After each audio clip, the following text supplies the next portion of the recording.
ভাইভার পরপরই বাবাকে ফোন করে বলেন, আজ থেকে আর রিকশা চালাতে হবে না। বগুড়ার শহীদ জিয়াউর রহমান মেডিকেল কলেজের এই ছাত্রকে সহকারী সার্জন পদে সুপারিশ করেছে বিসিএস কর্তৃপক্ষ।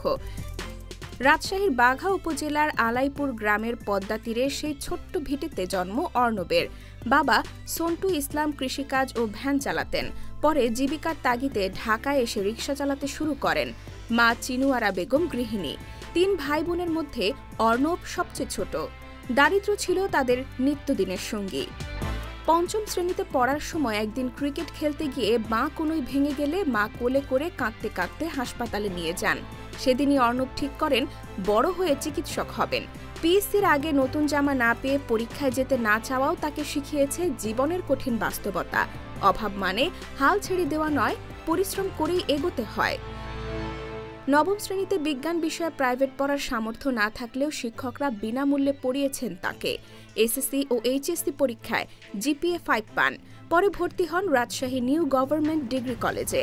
হোস্টেলের খরচ বাঁচাতে মিল কাটা ও বাজার করার কাজ করেছেন। টাকার অভাবে অনেক সময় না খেয়ে থেকেছেন, তবুও পড়াশোনা চালিয়ে গেছেন।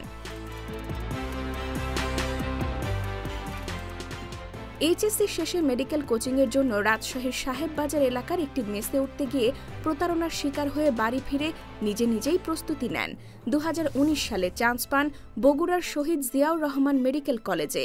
টিউশনি, সরকারি বৃত্তি ও ডাচ বাংলা ব্যাংকের বৃত্তির টাকায় চালিয়ে নেন পড়াশোনা।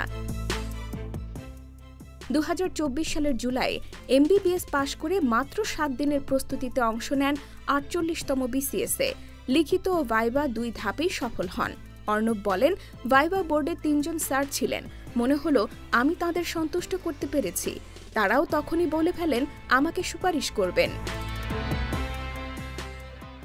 তিনি আরও বলেন, ভাইবার পরই মাকে ফোন করি, তারপর ঢাকায় আব্বাকে বলি আজ থেকে আর রিকশা চালাতে হবে না। খবর শুনে আব্বা ব্যাগ গুছিয়ে বাসে উঠে বাড়িতে চলে আসেন। গত ১১ সেপ্টেম্বর প্রকাশিত ফলে অর্ণব হাসান সহকারী সার্জন পদে সুপারিশপ্রাপ্ত হন। বর্তমানে তিনি ইন্টার্ন চিকিৎসক হিসেবে কাজ করছেন। নিজের জীবনের অভিজ্ঞতা উল্লেখ করে অর্ণব বলেন, মানুষের অসহায়ত্ব আমি জীবন দিয়ে অনুভব করেছি। তাই চিকিৎসক হিসেবে আমার ব্রত হবে মানুষের সেবা করা।